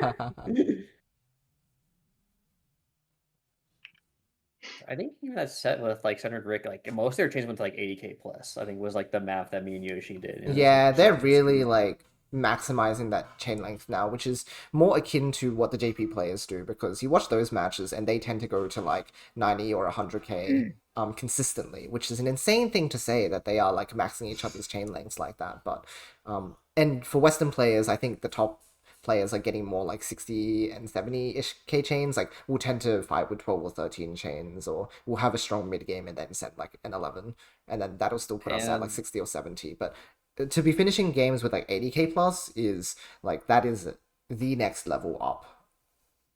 it's tough because I think for a lot of the Western half, if it's not aggressive gameplay, most of our chains for the mid-level players are 40k Yeah, to if we're really popping off 60 with like 50k being the average, yeah, and that's not going to do shit to them, nah. right? But for like I think players like you, Void, Dan, I think the average is, and you made a clip too in here. The average feels like roughly 65k, and then Mhm. when you guys get close to 80, that's when you feel good. But then Villain or Rick or someone will send like a 90 to 100k, and you're like, Yeah, and oh, you're like, oh, okay. okay, I die now. Yeah, because like if 80k is like their average, it's like you have to start making every chain you make be above average just to contest their average chain. That's right, exactly. And that's just hard. true. So true, bestie. So true.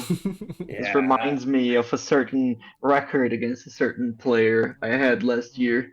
A certain Oh. track record of 0 wins and 9 losses. Ah. You see, you have to kill them when it matters. True. You know, when it doesn't matter, when it's you can just keep getting participation points and stuff. Just lose, you know. Just Yeah. So winning. true. So true. Save your energies for when it actually matters. Wow. Those are Use an fighting entire year words. to lab and then just like come at them at the end. Yeah, exactly. That's right. So, do we want to do point summary now? How much? I don't know if we'll do too much of this because like already 2 dojons have been added, so Yeah, it feels a little. it's a little different, but I think we can highlight those small differences. I'll just go through like Yeah. what I had, and then we'll make some corrections. So at the time of writing, so this is before Le Donjon, and to be fair, I think this is the episode about the first quarter, so it's fine if we're slightly wrong at this time because we're talking about the state of things as they were. Villain had a really nice first place. Again, he got shot up those 30 points, and it's like, okay, great, now you're first place. Void was second place, very close behind though. Then you had Rick coming up with his really good placements as well. I was in fourth place with another small gap. So that was our top 4 at the time of writing. And then I'll just highlight everyone else before we talk about the shifts, because below this, I don't think like there were barely any shifts. We have Riona, Hiku, and Gabriel, who had a decent distance behind. So top 4 was like quite far ahead at like 20 plus points, whereas Riona, Hiku, Gabriel, and such were maybe only at like 10-ish. So there's a big gap there. And then 5th and 6th. Yes, that's right. Riona, Hiku, Gabriel were 5th and 6th-ish range. And the remainder of top 12 was Red, Neru, Ryder, Lao, Finner, and Chuckles. But we maybe should make that small correction now, right? Because Red shot up. No, it wasn't Red. It was Rick. Rick shot up with Le Donjon. He's now first place, isn't he? Yeah, I think that's it's right. Rick, Yeah, Villain, it's Rick. Void? Yeah, it's like a really close point gap. Like it's like 4 between Rick and Void, and then Villain and Void are just 1 apart. Yes, so it's Rick 38, Villain 35, Void 34. So those guys are in the 30s. I'm in 4th place, close to 30 with 28. And then the next player under that is at 15 with Riona. So, like, there's a big gap between top 4 and 5th place and beyond. But also, there is a bit of a gap between 4th and the top 3 at the moment as well. It's kind of crazy to think that Fenno's single limb first to 5 RNG tournament, if it does get 16 people, could actually really mess with this rating. Yes, because I'm no one excited. has that many points. Yep, that's right. The moment someone wins and gets 10 points, they shoot themselves up to maybe like top 4 or like really solid 5th, 6th. I feel like if you're a top player, you're almost gambling with that turn, because if I get 16 casuals, Yeah. or like mid levels, right, who will probably enter for funsies, Yep. they're gonna get a free 10 points. So That's that right. means you would have to enter. But if you enter, you're contributing to that entrant count, which pushes it up more. Yeah. So it's like, how willing are you to like try and get the God run? Yeah, that's right. It's such a silly tournament format, but I'm really, really excited to see how it shakes up the ratings because I think it's going to do some damage. Funny. That I think still has to be registered in the PGRS website, right? It's Or made public at least. Yeah. Because I the can see it page- in the community tournaments It was list. supposed to be made public yesterday, so I'm not Oh. sure what the holdup is. Yeah. Although the That's first one weird. isn't slated until like a week from now, right? Like at least a week from Yeah. now, from what I Yeah. recall. So I think It could there's still just some time. be like people are think behind. 'Cause I think it's- Kiku has to manage the site, right? So he might just be It's busy. on the 27th. Okay, Oh, yeah, that's yeah. fine. So it's like we have the SEGA tournament, and then like after that, we have Yeah. Finno's. Great. I'm gonna enter. I'll be honest. I'll enter that. I'll enter first to 5 rando. Oh, why not, right? I'll give it a try. It's a very small time I do- commitment. How many tournaments have we had so far this month? Very Match. little. I think the only stuff that outside of these Two. Sega and Ascension official tournaments have been Le Donjon and One Koopa Luna, right? Yeah. So I'm a It's- little worried. Dude, there is a real chance if Feno wanted to run this like bi-weekly or even weekly, that these events could become even more important than Yes. playing Dongggle and Ascension. Yes, it could. It really could. Realistically, it could happen. And then we could live in a world where Senred is at like 32nd, and whoever gets like 16th, right? It's like, oh boy, I can't wait to play my round one, and it's Senred because of seeding. He's like, wait, guys, I think my bracket's wrong. And you're Oh, this is advancing with a huge fantastic. disadvantage. Yeah. I do think it's tough for community events right now. I think there's gonna be a different topic. Yeah. But so I want to keep it a little short. The big issue, I think, comparing the point situation from this year to last year is last year Cargo Corner was a thing. Copa Luna was not evicted from its server, right? And then we had Lay Dojon, so there's a lot of stuff, and the other big part was everything you entered mattered. Yeah. And this year, Carbuncle Corner got, removed from the Sega circuit because of Regain. Copa Luna had to make a new server to host, so they're now part of the Puyo Tetris Latam server. So they're running Swap and I think Tetris events now as well. Yeah. So it's not just Puyo, so there's more work going in there. Yeah. And I mean Lay Dojon is still Lay Dojon, but I think the issue with Lay Dojon is the format for us, like players who are used to it, is okay, but it seems like other players didn't typically enjoy it, because I did notice that the entry count did feel a bit lower than last time. It was, but I reckon that's also a matter of community events didn't tend to hit 32 much last year. It was kind of a spectacle for 32 to happen. So most events were 16. So I think the first Le Donjon was just because it was at the start of the season, but now we're probably only going to see that 16 player count for most Yeah, of and even then it was hard to reach the 32 player mark. Exactly. I remember that Hiku was basically begging for people to join. Last moment, we had 31 players, and then we really needed a 32nd player. Exactly. Yeah.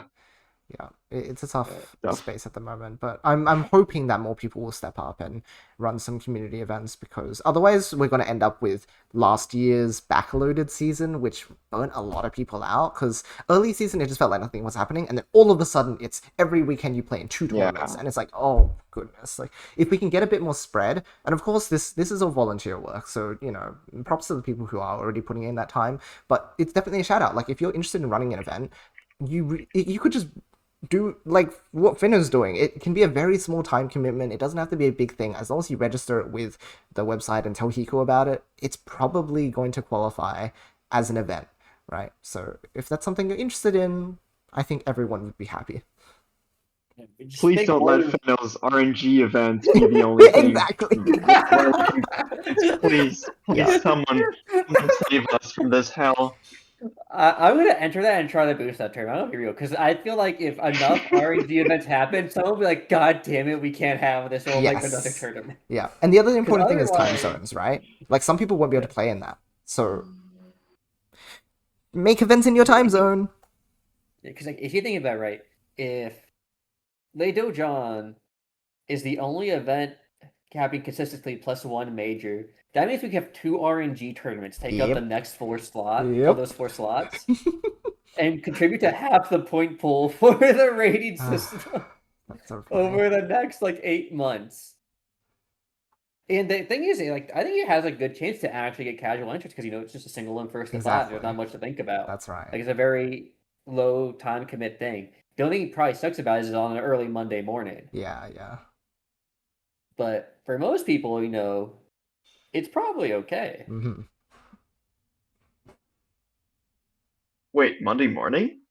I thought it was in the evening for people in the West, and the morning, a Tuesday morning for people. It's 6 a.m. for me.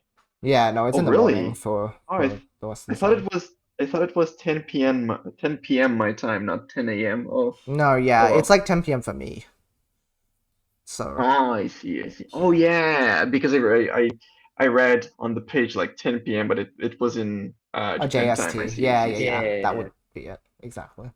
Okay. So then I think we can save the rest of the community tournament talk for later if we ever want to do that. Yeah. 'Cause We had another slide on like event format stuff, but I think we're going to turn that into a different episode entirely because there's a lot to cover there. But before we move on, because we're on the ranking point summary slide, I'll give a shout out to what people should expect going into the rest of the season, which is that Rick and Red are probably going to sit at the top because they're going to be getting like top placements. Villain's probably going to be doing the same. So our top 4 will probably consist of Rick, Red, and Villain from Majors, and then Void and I are going to be duking it out to get like the 4th place spot, unless we can break through and manage to get top 3s. We'll see, because Red's only at 10 points because he didn't enter the last SEGA event. We'll see So about he the would have to next enter one. SEGA event. Yeah, it depends on if he does participate, but I think if he does, he'll just shoot himself up like 30 points, and then all of a sudden he's in the top 4, right? Yeah. Active also, I don't know where he is right now or what he's doing because he's kind of been in and out, but he will also be fighting for like 4th place. But that's 6 people, so I think us 6 are probably going to make up that area. And then we don't know how many people are going into the week 2 skip, but I imagine that whatever bracket of players is skipping, it's going to be in high contention because of that cluster of players who's sitting at like 15 or 16-ish points right now. So it'll be very interesting. Yeah. Any other thoughts on the ranking points or event format stuff? I think I like the SEGA format right now because I get different matchups. But that's just because it's random. Yeah. It makes things different, which I guess keeps things interesting. Yeah, otherwise I don't really have too many points. I think I'd rather actually, now that in hindsight, I think I'd rather save that topic for when more events happen so we can compare them all. Because I feel like we kind of like talked about these kind of like through our other topics. Exactly. I don't know if you have any closing thought on that, Void. Yeah.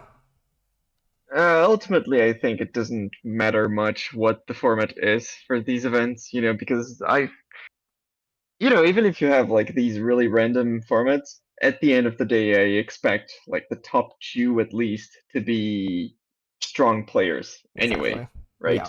And participation points, no matter if you have like, you could have just double elimination events all the time, the really standard ones, and participation points would still matter a lot with the system that they have for points. Yeah. So I think it really, whatever, anything goes, right? And Yeah. maybe I'm wrong, but we'll see. In the future, I agree that it's better to wait, let stuff happen, and then see if like this is really a good thing or a bad thing to have these random events. Yeah. Single elim is the Um, future. Single elim random RNG is the Oh, future. no. Anything but that.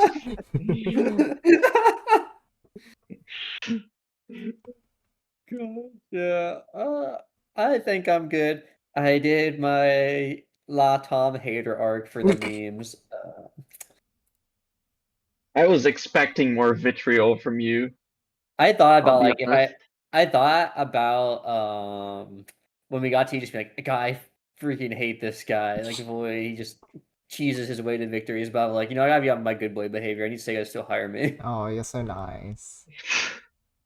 Yeah, and I did like.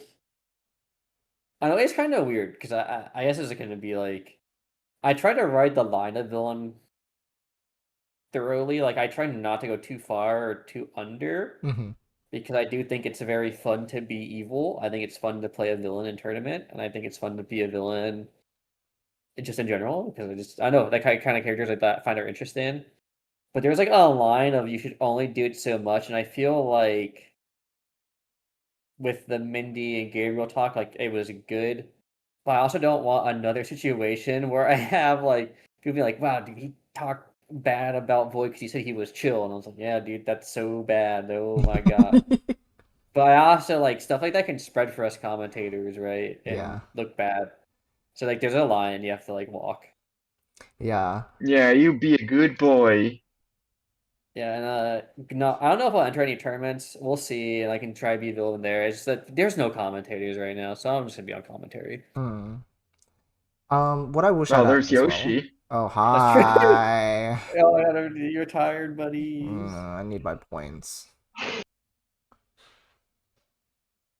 Okay, so any closing thoughts, Yoshi? Yeah, I was just gonna say, we are now 4 episodes into group bonus, which is crazy, right? Like we finally have a thing that's happening, and it's this community project which is actually going. We're not just dead. Yeah. But on that, if you You're have welcome. any feedback from this many of like by now we've done a lot of different things. We've done a couple like serious topics like these recaps on the esports scene. We've done more casual ones like the ones in the Asian tournaments, and we've now also had a guest on. So if you have any feedback about the podcast format, ideas for things that we should cover, or just general comments about whether it's about me or about Riley or about our guest Void or who else you'd like on, anything goes. Please chuck it in the feedback channel or DM us if you don't want to do it in public. We should probably prepare a feedback form for soon. Maybe like the 5th episode is a good milestone to do so, but for the time being, please feel welcome to leave us your thoughts, because without them we don't know what we could be doing better, right? Yeah, please send I love Void in feedback.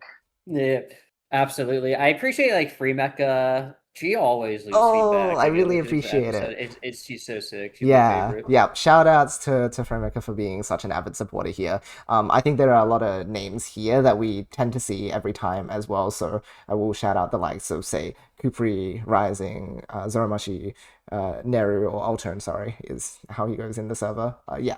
Niro, Neru. Alton, yeah, those are Yeah. the two same person. Exactly. No, guys, come on, buddy. You gotta give me this. And there are people I think I see like Wiz commenting on the VODs because time zones are difficult for him, but he tends to come through and comment on the VODs as well on YouTube. Again, these get uploaded to YouTube, so if you miss anything, send it through. AOD I've seen as well. So thank you everyone who's been supporting us and been so vocal about it, because it's really motivating being able to do this for you guys and get that positive feedback. So, we're glad to be here. Group Bonus also has access to the Ascension Twitter now, so we're gonna try and post some stuff there, and you should retweet it. So Sega Japan, Yes, because the Sega Japan messaged me about actually posting this stuff more on social for retweets. So if Sega Japan is interested, then I highly recommend just even if the post isn't your favorite kind of Poyo content, just retweet it for the sake of trying to get more of our content in the door and into a broader audience, especially if you want to grow Poyo in the overseas scene. Yeah. So I've just linked the YouTube for the VODs. Everything else goes there too, like tournament archives. And there's the Twitter that we've been talking about, where Radley's been putting a lot of work into making sure we get clips uploaded and retweeted, along with event announcements. So you won't be able to miss a tournament or an episode of Group Bonus whenever we're doing that next. And I suppose also on that note, we have a couple ideas for things that are coming up. Event formats is one we've talked about already, but as we mentioned, we'll probably wait for a few more events to come out.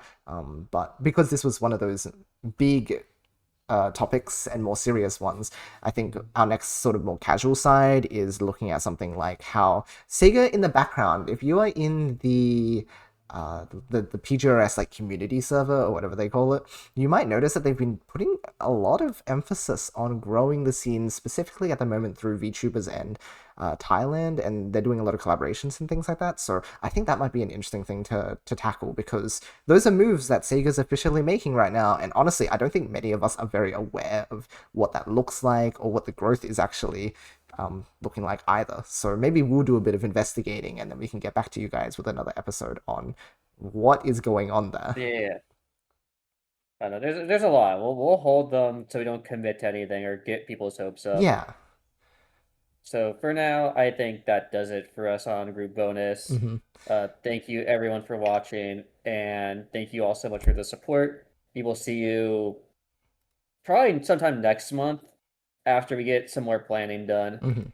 Yeah.